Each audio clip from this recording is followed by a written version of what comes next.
প্রিয় দর্শক, আমরা কথা বলছিলাম বাংলাদেশের জাতিসংঘ মহাসচিবের আগমন এবং ডক্টর ইউনূসের রোহিঙ্গা ক্যাম্প সফর নিয়ে। এবারে আমরা বাংলাদেশের জাতীয় নির্বাচন নিয়ে আপনারা জানেন যে ডক্টর মোহাম্মদ ইউনূস তিনি বলেছেন যদি কম সংস্কার হয় তাহলে ডিসেম্বরের মধ্যে নির্বাচন হতে পারে, আর যদি সংস্কার বেশি লাগে এটা আরও কিছুদিন অপেক্ষা করতে হবে।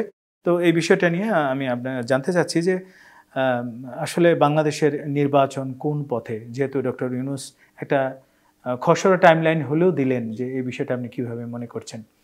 না, প্রথম কথা হচ্ছে যে নির্বাচনের বিষয়টা নিয়ে আমি যেটা আমার জায়গা থেকে দেখি সেটা হচ্ছে যে এখানে দুই ধরনের ভিউ আছে। একটা হচ্ছে রাজনৈতিক দল যারা, তাদের একটা আগ্রহ আছে নির্বাচন নিয়ে, এটা সত্য।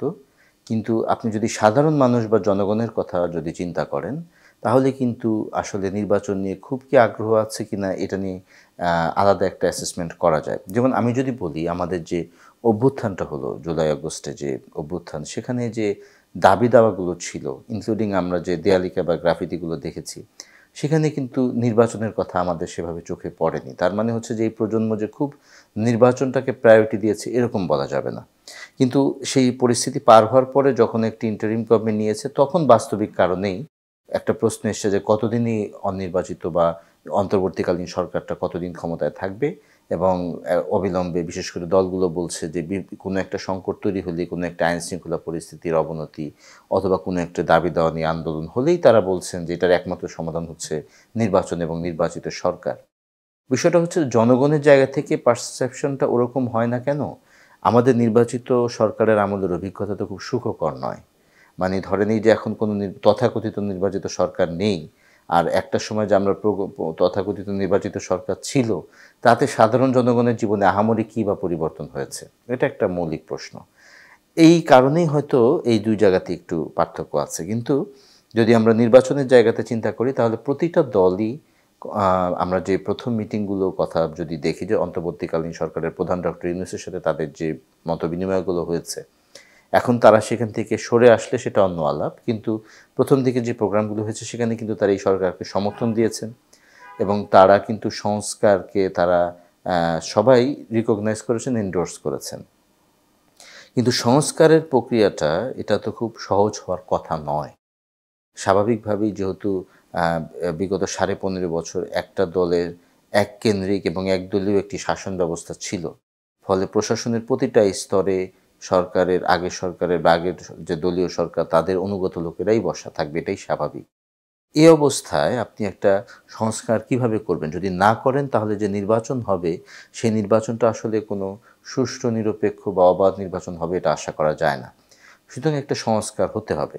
এখন এই সংস্কার কম বা বেশি, বা সময় এখনই অথবা যৌক্তিক সময় অথবা কতদিন সময়, এই বিষয়গুলো তো আসলে যার যার অবস্থানের জায়গা থেকে ভিন্নতা আছে। আপনি যদি দেখেন, বিএনপি বলছে যে যত দ্রুত সম্ভব, জামাত বলছে একটা যৌক্তিক সময়, সেনাবাহিনী প্রধান সর্বশেষ যে ভাষণ দিয়েছে সেখানেও তিনি ওই চিফ অ্যাডভাইজারের সাথেই কথা ওরকম একটা ইঙ্গিত তিনি দিয়েছেন। তো এরকম নানা ধরনের অবস্থান আছে। আরেকটা কথাও মাঝখানে শোনা গিয়েছিল যে একটু বেশি সংস্কার হলে সেটা পরের বছরের জুনও যেতে পারে। তো এই জন্য এই প্রসঙ্গগুলো আসলে এখনই চূড়ান্ত কিছু বলা কঠিন। তবে আমি মনে করি যে রোজার মাসটা শেষ হলে, ঈদের পরে হয়তো যে সংস্কার কমিশনগুলো ছিল তাদের যে প্রতিবেদনগুলো আছে সেগুলো নিয়ে গভর্নমেন্ট হয়তো রাজনৈতিক দলগুলোর সাথে বৈঠকে বসবেন। এবং একটা কথা কিন্তু চিফ অ্যাডভাইজার বলে দিয়েছেন যে উনি এটা ফাঁস করে দিবেন, অর্থাৎ পাবলিকলি এটা দিয়ে দিবেন যে কোন ধরনের সংস্কার প্রস্তাবগুলো এসছে, কোন দল সেগুলোকে মেনেছে, কোনগুলোকে মেনেছে, কোনগুলোকে মানে নাই। কারণ উনি এটার কোনো দায় নিতে চাচ্ছেন না। উনি দেখিয়ে দিতে চাচ্ছেন যে অমুক দল এই সংস্কার প্রস্তাব মেনেছে, অমুক এটা মানেনি। তো এটা জানলে এরপর জনগণ ডিসাইড করবে, লেট দ্য পিপল ডিসাইড, যে তারা আসলে কোন দলের ভূমিকাকে কিভাবে দেখবে। সো এটা রাজনৈতিক দলগুলোর জন্য কিন্তু সামনে এটা একটা টেস্টের মতো আমি মনে করি, যে যদি এটা ফাঁস হয়ে যায়, যে বা প্রকাশ করে দেওয়া হয় যে তারা তাহলে জনগণ বুঝতে পারবে যে আসলে কোন দল আক্ষরিক অর্থে মুখে সংস্কারের কথা বললেও কার্যত তারা কতটুকু সংস্কার তারা চেয়েছে, এটা তখন জনগণের কাছে এটা ধরা পড়ে যাবে। এখানে আমার একটা ছোট্ট একটা প্রশ্ন সংস্কার নিয়ে। আসলে আপনি আপনার আলোচনাতে বললেন যে প্রথম দিকে সংস্কারের যে দাবি এবং এটার যে স্পিরিট, সেটা থেকে কিন্তু সবাই সরে এসেছে এবং আমরা দেখেছি যে অন্তর্বর্তী সরকারের সংস্কার কার্যক্রমগুলো নিয়েও কিন্তু তেমন একটা আশাব্যঞ্জক কিছু দেখা যাচ্ছে না, দৃশ্যমান কিছু নেই। তাই এটাও একটা বাস্তবতা। তবে আমার কথা আছে, বিগত দিনগুলোতে আমরা জানি যে 90 গণ অভ্যুত্থান পরবর্তীতে যে দলগুলো ক্ষমতা এসেছে বা সেই সময় যে গণতান্ত্রিক প্রক্রিয়ায় দলগুলো আলোচনার মাধ্যমে যে সিদ্ধান্তগুলো নিয়েছে, সেই সময় বা পরবর্তীতে সরকারে এসে কিন্তু তারা বেমালুম ভুলে গিয়েছে। অতএব ডক্টর ইউনূস যদি এখানে পাবলিক করেও দেন, কেউ যদি এগুলো মেনে গভর্নমেন্টে গিয়ে যদি এগুলো না করে, যেটা ট্র্যাডিশন আমাদের আছে, সেক্ষেত্রে আসলে এই জটিলতাগুলো কিভাবে সম্ভব বলে আপনি এই কারণেই তো আসলে আমাদের ভয়, এবং এই কারণেই রাজনৈতিক দলগুলোর সাথে কিন্তু আমি শুরুতে যেটা বললাম যে জনগণের চাহিদা বা চিন্তাধারা আর রাজনৈতিক দলগুলোর চিন্তাধারার মধ্যে পার্থক্য তৈরি হয়ে গেছে। দেখেন, এই কথাটা তো ঠিক। আমরা যদি একদম খোলা মনে যদি কথা বলি, ধরেন ডাকসু নির্বাচন আপনি যে 90-এর কথা বললেন, স্বৈরাচার বিরোধী আন্দোলন, সেখানে তো ডাকসুর ভিপিদের, জিএসদের একটা গুরুত্বপূর্ণ ভূমিকা ছিল। কিন্তু এরপরে যে প্রায় 17 বছর সেখানে আপনার মনে করেন, বা অনেক বছর, কিন্তু প্রায় 2 যুগের বেশি সময়, তখন তো আওয়ামী লীগের ক্ষমতায় ছিল, বিএনপি এর মাঝখানে ক্ষমতায় গেল, কেউ তো ডাকসু নির্বাচনটা করে নাই। তো এই বাস্তবতা তো বাংলাদেশে আছে, এবং স্থানীয় নির্বাচন নিয়েও কিন্তু এরকম একটা অনাস্থা জনগণের মধ্যে আছে যে আইদার গভর্নমেন্ট যদি রাজনৈতিক দল হয়ে যায় তাহলে হয় নির্বাচন হবে না, অথবা এমন কোনো ফরম্যাটে হবে যে শুধু সরকারি দলের লোকেরাই জিতে আসবে। তো এরকম অভিজ্ঞতা আমাদের আছে, এই কারণেই কিন্তু এত সব চিন্তা। তবে আমি যেটা মনে করি যে যেই পরিস্থিতি গত জুলাই আগস্ট বিপ্লবে হয়েছে, আপনি যেটা বললেন যে যদি কোনো দলের এটা পাবলিক হয়ে যায় বা তারা একটা প্রতিশ্রুতি দিয়ে পরে যদি সেটা আর নাও করে, তাতে কী এমন হবে? আমি মনে করি সে অবস্থা বাংলাদেশে আসলে আর নেই। বাংলাদেশে এইটা জনগণ এখন যথেষ্ট পরিমাণ সচেতন, এটা কারণ এইরকম যে যেহেতু আমাদের কয়েকবারই, মানে যে বলে ন্যাড়া বেলতলা কয়বার যায়, আমাদের যেহেতু বহুবার যাওয়ার অভিজ্ঞতা হয়ে গেছে, সেই কারণে দলগুলো যে মানবে না সেই আলাপ কিন্তু এখনই চলছে, মানে কোনো দলের ক্ষমতা যাওয়া পর্যন্ত। এবং আমরা ইতিমধ্যে দেখেছি বিশ্ববিদ্যালয়গুলোতে ছাত্র সংসদের ব্যাপারে একদম বিরুদ্ধ অবস্থানে, যে এই মুহূর্তে নয়। জাতীয় নির্বাচনের ক্ষেত্রে দেখা যাচ্ছে আগে জাতীয় নির্বাচন দিতে হবে, তারপর, এবং কোনো দল বা ছাত্রদের মধ্য থেকেও কিছু দাবি আছে যে বিগত যে পতিত সরকার, তাদের বিচার কার্যক্রম শেষ না হওয়া পর্যন্ত বা একটা দৃশ্যমান অবস্থায় না যাওয়া পর্যন্ত নির্বাচন তারা চাচ্ছে না। এই জটিলতাগুলো কিন্তু একটা বড় আকার ধারণ করছে। এটা আমি একটু আগে আপনাকে বললাম যে আসলে এই স্ট্যান্ডগুলো তো খুবই যার যেটা স্ট্যান্ড, ধরেন কেউ বলছে অবিলম্বে নির্বাচন, কেউ বলছে যে যৌক্তিক সময় পরে নির্বাচন, এগুলো আসলে যার যার পলিটিক্যাল স্ট্যান্ড। এই যে কেউ বলতেছে যে আগে স্থানীয় নির্বাচন, কেউ বলতেছে না আগে জাতীয় নির্বাচন, কেউ ছাত্র সংসদ নির্বাচনের পক্ষে, কেউ ছাত্র সংসদ নির্বাচনের বিপক্ষে। এর প্রত্যেকটার পেছনে আসলে একটাই কারণ, সেটা হচ্ছে যে তার দলের কে কতটুকু ভালো করবে বা কতটুকু খারাপ করার আশঙ্কা আছে সেই। যদি যে দল মনে করছে যে ছাত্র সংসদ নির্বাচনে সে ভালো করবে, সে চাইছে, যে মনে করছে ভয় পাচ্ছে যে ছাত্র সংসদ নির্বাচন হলে ছাত্রদের মাঝে তার অবস্থান এখন ভালো না, সে চাচ্ছে না। কিন্তু এইখানে আসলে যেটা আমাদের জন্য দুর্ভাগ্য আর কি, বারবারই আমি বলবো যে, এবং এত বড় একটা রক্তপাত হওয়ার পরও যেটা আমাদের আসলে ঠিক হচ্ছে না, সেটা হচ্ছে বাংলাদেশের মানে মেজরিটি জনগণের কল্যাণের স্বার্থটা আসলে বিবেচ্য হচ্ছে না। এখনও আমাদের রাজনৈতিক দলগুলো তাদের যে রাজনৈতিক যে দলীয় হিসেব নিকেশ সমীকরণ, এটাকেই তারা সবচেয়ে বেশি অগ্রাধিকার দিচ্ছে। এবং এই কারণে আমি বলবো যে আমাদের মধ্যে কিন্তু অলরেডি, যে আপনি বললেন যে সবাই সরে আসছে তাদের প্রথম দিকে যে অবস্থান ছিল, এটার কারণ হচ্ছে যে তাদের মধ্যে স্বার্থটা যখন চলে আসছে তখন আমাদের ইউনিটিটা ভেঙে গেছে। এবং যেই একতার সাথে আমরা ফ্যাসিস্ট সরকারকে এই দলগুলোই মানে আন্দোলন করেছিল, সেই জায়গা থেকে এখন তারা অনেকটাই দলীয় সংকীর্ণ স্বার্থ থেকে চিন্তা করছে। আর একটু এই বিষয়ে আমি আর একটু অন্যভাবে যোগ করতে চাই, সেটা হচ্ছে যে আমরা দেখেছি যে আন্তর্জাতিক বিভিন্ন শক্তি বা সংস্থাগুলো আস্তে আস্তে তাদের ভয়েস রেজ করছে যে বিষয়গুলো নিয়ে, যে ইনক্লুসিভ ইলেকশন। সেক্ষেত্রে বাংলাদেশের আসপেক্টে আমি যদি বলি, বিগত পতিত সরকার যারা পালিয়ে গেছে, তো তাদের ইলেকশনে ফেরা বা এই বিষয়টা নিয়ে কি কি জটিলতা আপনি মনে করছেন যে আগামীতে আসতে পারে?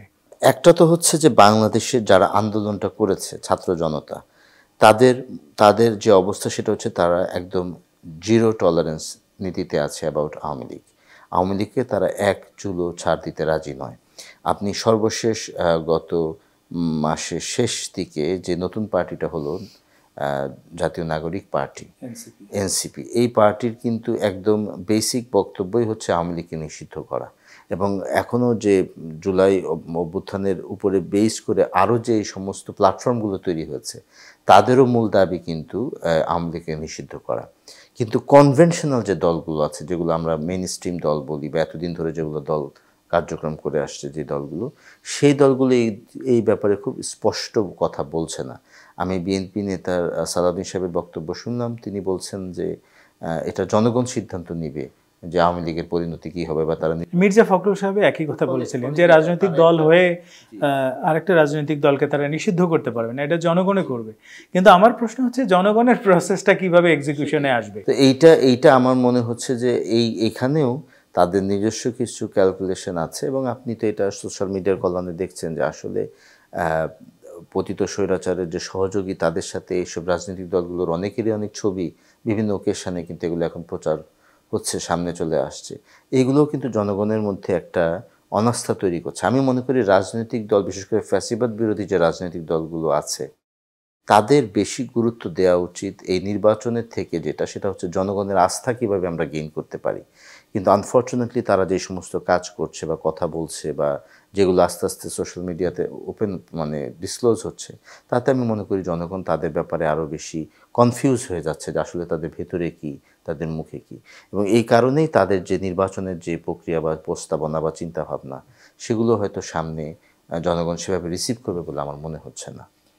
তাহলে আমি যদি এক কথায় শেষ করতে চাই, সেটা হচ্ছে যে তাহলে বাংলাদেশের নির্বাচনের ট্রেনের গন্তব্য কোথায় বা কত দূর যেতে পারে এই মুহূর্তে? এটা নিয়ে তো অনেকে আপনি দেখছেন আমাদের সোশ্যাল মিডিয়াতে তো আসলে অনেক ধরনের আলোচনা হচ্ছে। কেউ বলছে যে নির্বাচন ডিসেম্বরে হয়ে যাবে, কেউ বলছে সহসাই হবে না, কেউ বলছে 27-এর আগে নির্বাচন হবে না। এটা তো আসলে এখন বলা কঠিন কবে কি হবে। তবে আমরা আশাবাদী যে নির্বাচনটা হবে, তবে সকলের দাবি, যৌক্তিক দাবিগুলোর মধ্যে অ্যাকোমোডেট হবে। বিশেষ করে ফ্যাসিস্ট সরকারের যে প্রধান, তার কিছু বিচারিক প্রক্রিয়া আমরা দেখব এরকম মনে হচ্ছে।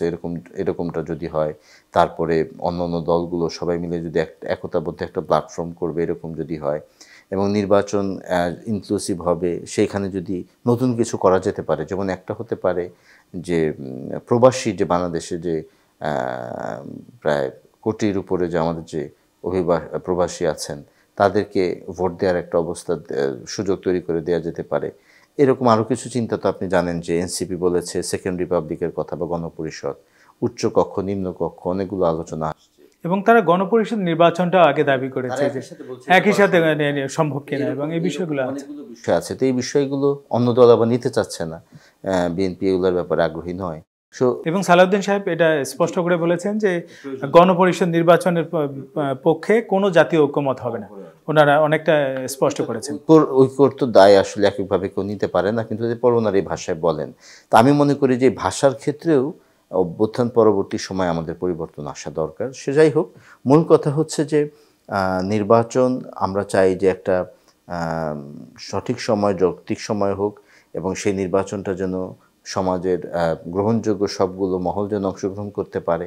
এই নির্বাচনকে কেন্দ্র করে বাংলাদেশে যেন নতুন করে কোনো রক্তপাত, কোনো ভায়োলেন্স যেন না হয়, এবং গণমানুষের আশা আকাঙ্ক্ষা যেন সে নির্বাচনে প্রতিফলিত হয়, এবং একটা সুষ্ঠু, অবাধ এবং অংশীদারিত্ব এবং অংশগ্রহণমূলক নির্বাচন হওয়ার জন্য প্রয়োজনীয় যে পদক্ষেপ, সবগুলো যেন গৃহীত হয়, এটাই আমরা আশা করি। আমাদেরও আশাবাদ যে বাংলাদেশের এই নির্বাচনের মাধ্যমে যেন একটা নতুন বাংলাদেশের প্রেক্ষাপট তৈরি হয়, আমরা যেন আবার অন্ধকারে না হারিয়ে যাই।